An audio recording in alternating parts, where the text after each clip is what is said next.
What you're about to understand may forever alter the way you interpret every wound that came from someone you once trusted. Beneath the surface of betrayal lies not mere confusion or human frailty, but something far more deliberate, something that Carl Jung spent a lifetime uncovering. When a person harms you with precision, when they twist the knife with uncanny intimacy, it isn't always a lapse in judgment or an emotional outburst. According to Jung, it is often the unconscious shadow at work, the dark twin of the conscious self, acting not randomly, but with cold intention. This shadow doesn't whisper doubts. It constructs entire stories, narratives of justification, where cruelty becomes not only acceptable, but necessary. This is where contempt enters, a psychological toxin Jung regarded as one of the most dangerous states of mind. Because contempt doesn't just distance you emotionally, it erases your humanity. And when someone psychologically erases your humanity, the door to deliberate destruction swings wide open. Jung warned us, the human psyche cannot commit intentional harm without first creating elaborate justifications. The shadow doesn't just act and builds entire narratives like they deserve it, they're weak, they brought this on themselves. What makes this truth so chilling is not just its reality, but its intimacy. These people often know you deeply. They know your fears, your dreams, your insecurities. And instead of protecting them, they weaponize them. This isn't just betrayal, it's psychological warfare masked as connection. But let this be clear, this is not a message of despair. Because Jung's deeper insight was this: the antidote to unconscious harm is conscious response. Not retaliation, not becoming like them, but awakening. Awakening to the truth that you were never what they tried to erase, and awakening to the quiet power of not letting their shadow become your own. But here lies the terrifying brilliance of what Jung unearthed. These aren't just fleeting thoughts floating in the unconscious. They are psychological weapons, meticulously constructed long before the betrayal ever occurs. Beneath the surface of politeness or civility, the shadow works like a silent architect, designing narratives of justification long before it strikes. Jung recognized contempt not as a loud declaration of hate, but as the shadow's most insidious disguise. It creeps in as passive aggression, cloaked concern, or the kind of silence that speaks louder than any insult. The danger isn't always in what is said, it's in what is deliberately unsaid. A person may still offer you a smile, but behind it may be the shadow's quiet plan to dismantle you. Jung warned us not to judge people by their words, but by their patterns, because when language lies, behavior reveals the truth. Carl Jung understood that manipulation is not a clumsy act of deception, but one of the shadow's most intelligent betrayals. It demands what he called instrumental thinking, the ability to reduce human beings to utilities, objects, tools for personal gratification or domination. This isn't the behavior of someone who's merely hurt or insecure. It is the behavior of someone who has fully submitted to their unconscious darkness.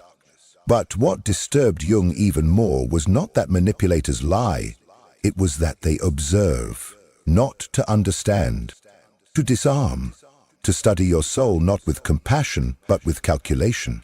They gather data not to protect your wounds, but to reopen them precisely. Manipulators engage in what he termed shadow projection. They watch your vulnerabilities not to understand you, but to weaponize your own psychology against you.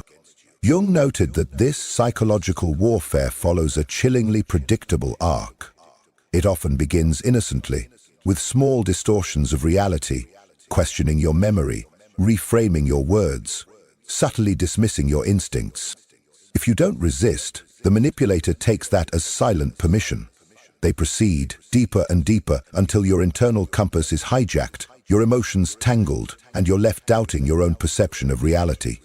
This isn't miscommunication, this isn't immaturity, this is the unconscious shadow at its most refined, controlling, not through domination, but through psychological possession. And this is why so many people never see it coming. The destroyer doesn't always look like a villain. They might look like a parent, a lover, a mentor, or a friend. But, as Jung warned, when the shadow seizes the reins of a person's psyche, they no longer see you as human. They see you as a symbol, a trigger, a projection. And in this state, they will justify anything, even cruelty, even erasure. Because of the unconscious shadow, your pain is not real. Your presence is a threat, and your suffering, in their twisted narrative, is something you deserved. But what Jung revealed next is perhaps the most unsettling truth of all.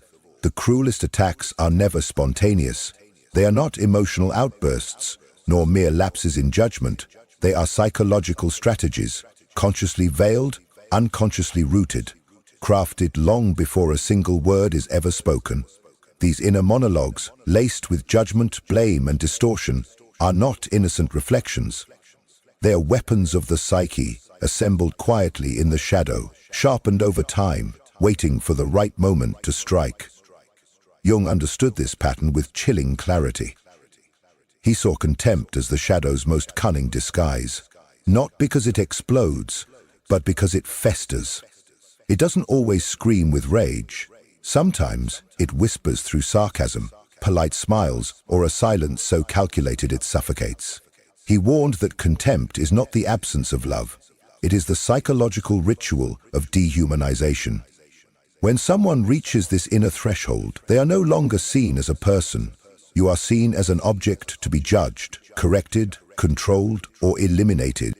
In the quiet corners of daily life, you may have felt this. A boss who praises your work yet constantly undermines your value. A parent who says they only want the best for you but makes you question your every decision. A partner whose affection flickers, whose criticism cuts deeper than any stranger's voice. And when you try to speak up, they say, "You're too sensitive, you misunderstood, it's not that bad." This is not miscommunication, this is spiritual erosion. And Jung saw it not as accidental, but as a masterful performance directed by the unconscious shadow.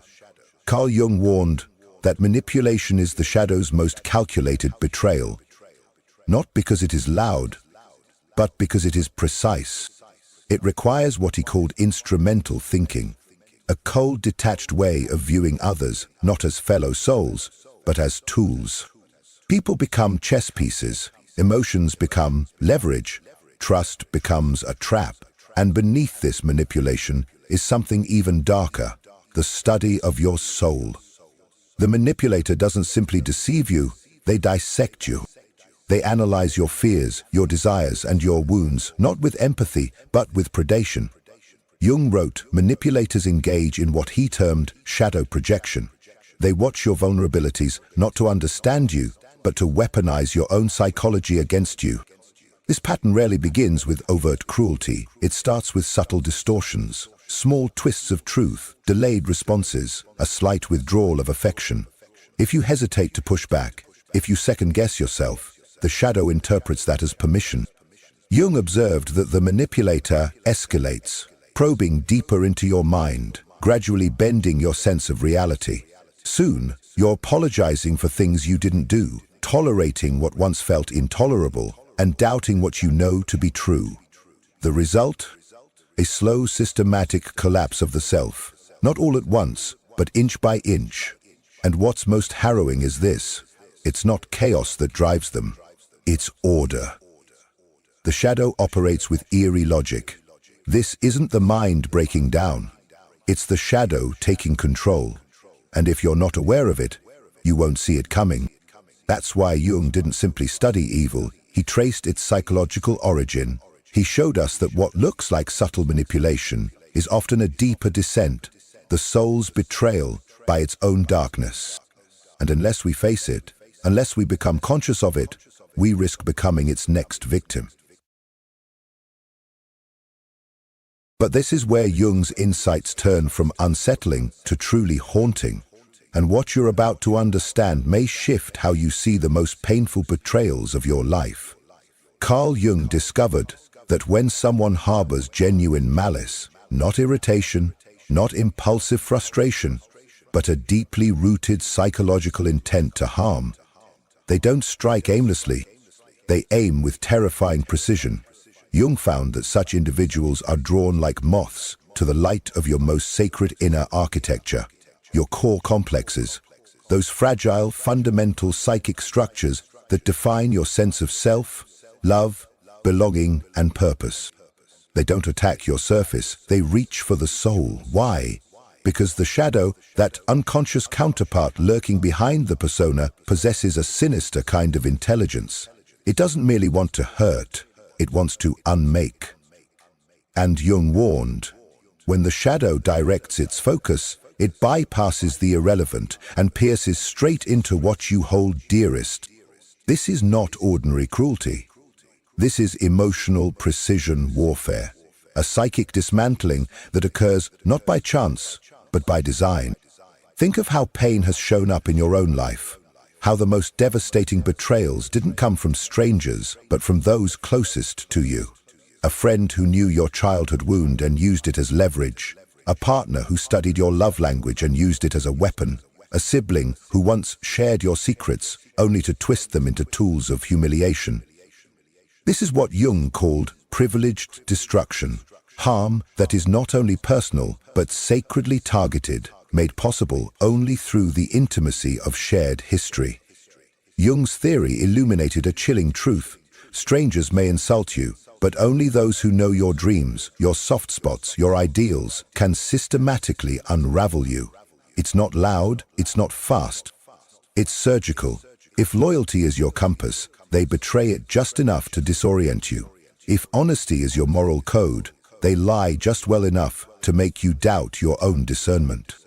If you build your identity around being respected, they slowly erode your reputation until even you begin to question your worth. And here lies the darkest revelation. The shadow doesn't do this alone. It enlists your trust, your vulnerability, your innocence, and turns them against you. Jung said, the shadow is a living part of the personality, and therefore wants to live with it in some form. And when this shadow lives unexamined in another, it turns the relationship into a battlefield where only one psyche is meant to survive. This is why betrayal from someone close doesn't just hurt, it collapses the inner scaffolding of meaning. Because they didn't just harm you, they rewrote the narrative of who you thought you were, using your own truths as weapons. Jung didn't merely ask us to recognize the presence of evil. He demanded that we become conscious of its form, its strategy, its seductive intimacy. So when someone violates what you hold sacred, not by accident, but with strategic contempt, understand that what you're witnessing is not confusion.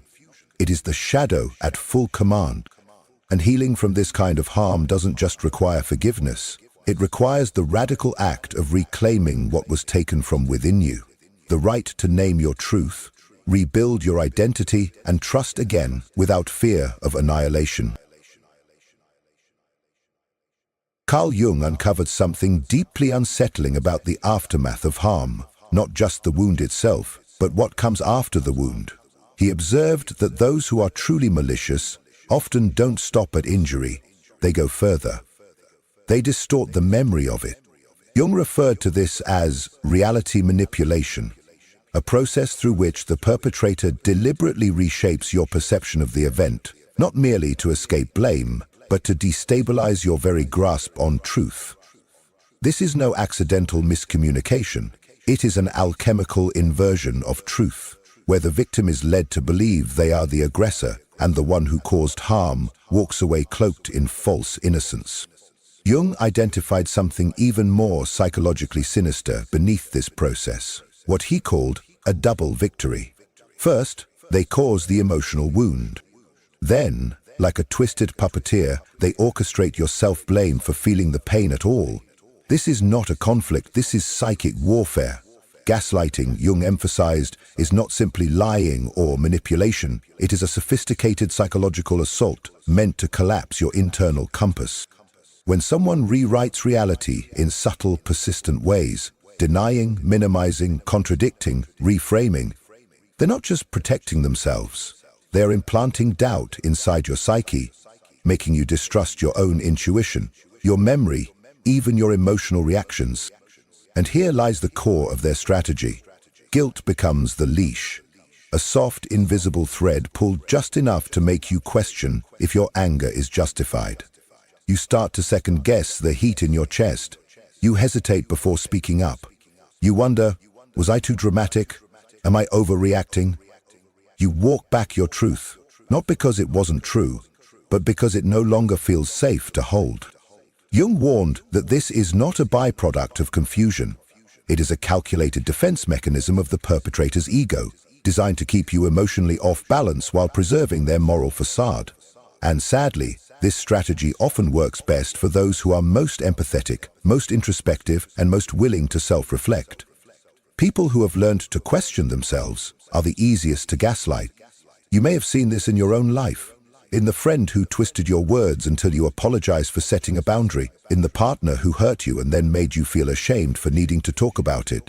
In the parent who invalidated your childhood pain by insisting it wasn't that bad. These aren't misunderstandings. They are rehearsed patterns woven into what Jung called the unconscious shadow, the part of the psyche that manipulates reality to protect the ego at all costs. Jung once said, "Until you make the unconscious conscious, it will direct your life and you will call it fate." But when gaslighting enters the picture, it doesn't just direct your life, it erases your ability to navigate it. And that's the deepest wound. Not the event itself, but the silence that follows. The quiet dismantling of your reality. The loneliness of not being believed, not even by yourself. Now here is the truth Jung uncovered that most never see coming, and once you grasp it, it will change the way you interpret every unexpected return. Carl Jung discovered something profoundly unsettling about the behavior of those who have harmed you. They don't always leave. In fact, they often come back. And not out of guilt or redemption, but out of threat. Your healing threatens their power. Your rising disturbs the structure they built around your suffering. Jung observed that the truly toxic individual, the one operating from a deeply unconscious shadow, doesn't seek to harm you just once. That would be too simple. No, they seek to preserve the wound. They want you fractured, doubting, apologetic for your strength. Because the more whole you become, the clearer their cruelty becomes. Jung revealed that when a wounded person begins to heal, it doesn't just disrupt their own story, it destabilizes the entire narrative their oppressor created to justify the abuse. This is why, according to Jung, hatred isn't just emotional, it's strategic. It's a form of psychological colonization, a way to assert control over how someone sees themselves, speaks to themselves, and lives with themselves. And your healing, that is rebellion, that is revolution. But here's where the shadow takes on its most deceptive form. Jung discovered a chilling paradox. Those who once harmed you are often drawn back, not because they miss you, but because they sense the energetic shift. The one that says, "I no longer belong to your story," and that threatens them more than anything. He noted that individuals driven by the shadow often return masked in concern, appearing as if they seek closure, offering apologies wrapped in nostalgia or cloaked in, "I've changed." But these gestures are rarely rooted in sincere reconciliation.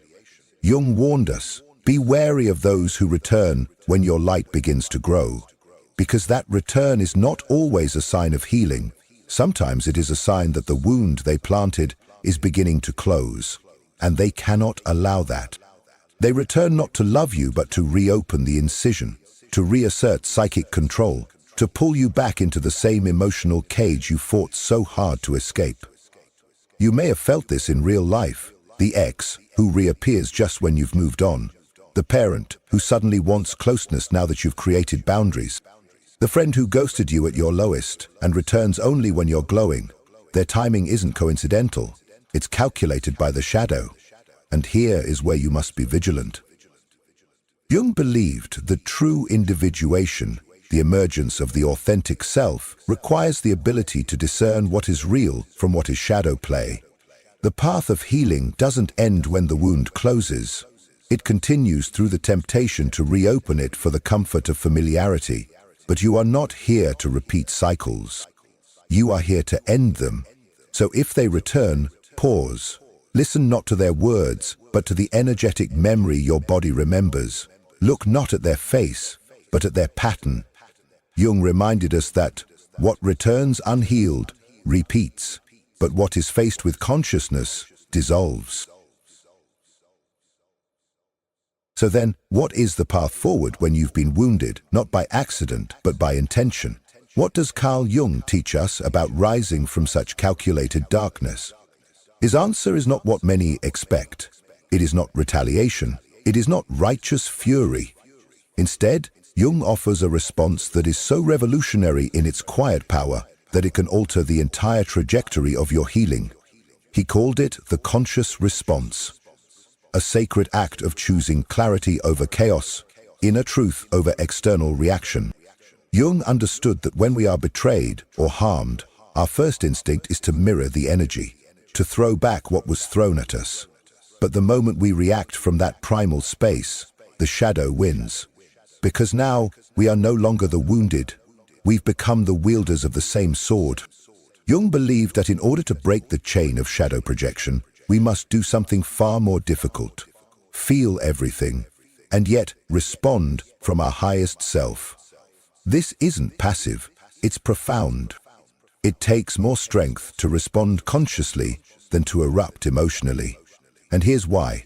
A conscious response requires you to stand fully in your truth without needing to prove it.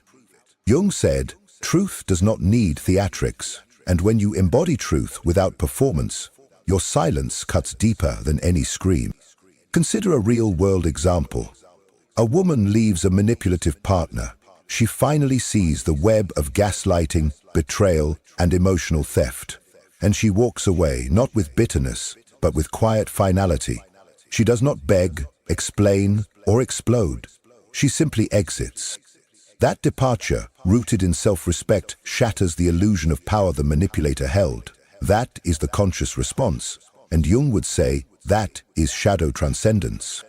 He emphasized that when you answer darkness with presence, not passivity, but presence, you are choosing the alchemy of self. You're not ignoring the pain, you're refusing to become the pain. The shadow, Jung explained, feeds on reaction. It wants chaos. It thrives when you lose control. So when you remain anchored in your values, your boundaries, and your inner knowing, you starve the shadow of its oxygen. And this response has ripple effects. It doesn't just liberate you. It exposes the behavior for what it is, without a single raised voice. Jung taught that such truth-based responses are not just powerful, they are transformational. They turn the mirror back onto the perpetrator, not with vengeance, but with unwavering reflection. You are no longer tangled in their story, you are writing your own. So the next time someone attempts to provoke you into repeating the cycle, remember Jung's wisdom. You don't owe anyone your chaos. You owe yourself your peace. Walk away, not because you are weak, but because you are finally whole enough to no longer need to explain your worth. And in that choice, you win, not by defeating them, but by refusing to become them. Carl Jung observed that when a person wounds you with deliberate cruel contempt that corrodes your spirit, manipulation that distorts your perception, and gaslighting that fractures your trust in reality, they are not simply lashing out. They are declaring war upon the sacred center of your being. It is an assault not merely on your behavior or beliefs, but on your very sense of existence. And yet, within this dark confrontation, Jung illuminated a path that defies logic but heals the soul, the conscious response. This response is not a weakness. It is not silence out of fear. It is silence born from deep awareness. Jung taught that when you respond not with revenge, but with grounded truth, you reclaim your autonomy from the shadow's grip. In that moment, you do not mirror your attacker, you mirror your wholeness. He believed that no hatred, no matter how calculated, can strip away the fundamental dignity you were born with. Your soul cannot be measured by someone else's malice. Imagine this. Someone you once loved deliberately tries to destroy your reputation, perhaps out of envy or control. They twist stories, spread rumors, and distort facts. But instead of engaging in the same warfare, you step back. You respond not with fire, but with clarity. You say little. You act with integrity. You let your life, your healing, your peace become the loudest answer. This, Jung would say, is psychic liberation. The battle ends, not because you destroyed them, but because you refused to be pulled into the same darkness. Jung reminds us that we are not defined by what happens to us, but by what we choose to become after it. Yes, the betrayal was real, the pain is intentional, but your ability to rise, to reconstruct your spirit piece by piece without adopting the very tactics that shattered you, that is the alchemy of transformation. When you choose not to retaliate, when you express truth without venom and create space for your own healing rather than vengeance, you don't just survive, you evolve. This is the silent victory. One thing your adversary will never understand is that it happens far beyond the realm of ego. It unfolds in your inner world, where dignity replaces desperation and truth replaces noise. Jung would say, "You are not what happened to you. You are what you choose to become." In walking away with your soul intact, you prove that you were never weak. You were always becoming, through fire, through betrayal, through the storm, and you emerged, not bitter, but whole. So remember this. When someone declares war on your essence, your greatest triumph is not in their defeat, but in your refusal to be conquered. Carl Jung once said, "The privilege of a lifetime is to become who you truly are." And perhaps nowhere is this truth more tested than in the aftermath of deliberate betrayal. When someone you trusted tries to dismantle your self-worth through manipulation, contempt, and psychological warfare, the wound cuts deep, not just into your heart, but into your identity. It makes you question your value, your clarity, your very perception of reality. But here is where Jung's wisdom becomes a lantern in the darkness. You were never what they made you feel. That pain was projected, not born within you. They may have tried to convince you that you were too emotional, too weak, too difficult to love. They may have painted you as unstable so they could feel stable, or erased your truth so they could preserve their own illusion. But Jung taught that what is repressed in others often emerges in projection. They did not see you. They saw the part of themselves they refused to face. You simply became the mirror. Yet what makes you chosen, what makes you strong, is not that you avoided the pain, but that you chose to walk through it, awake. Healing, as Jung believed, is not about becoming someone new. It is about remembering who you were before the world convinced you otherwise. And this kind of remembering is sacred. It is quiet. It is dignified. It does not scream to be seen because it sees itself. You will begin to notice this shift when you no longer react with the same desperation to be understood, when your peace becomes more valuable than proving your point, when silence feels more powerful than revenge. This is the psychic emancipation Jung pointed to. You no longer orbit around the pain they caused. You return to your center, and from that center you build a self that no betrayal can define. They wanted you broken because your strength exposed their shadow. But your ability to choose truth over retaliation, clarity over chaos, and growth over repetition, this is where you win. You win in every breath, where you refuse to be reshaped by cruelty. You win in every moment where your healing becomes louder than your history. Jung taught us that no external force has the right to assign us our worth. Your dignity is not in their hands. It never was. It is your birthright. And the moment you stop explaining yourself to the people who tried to erase you is the moment you return to your power. You were never what they tried to make you feel. You are what you choose to reclaim.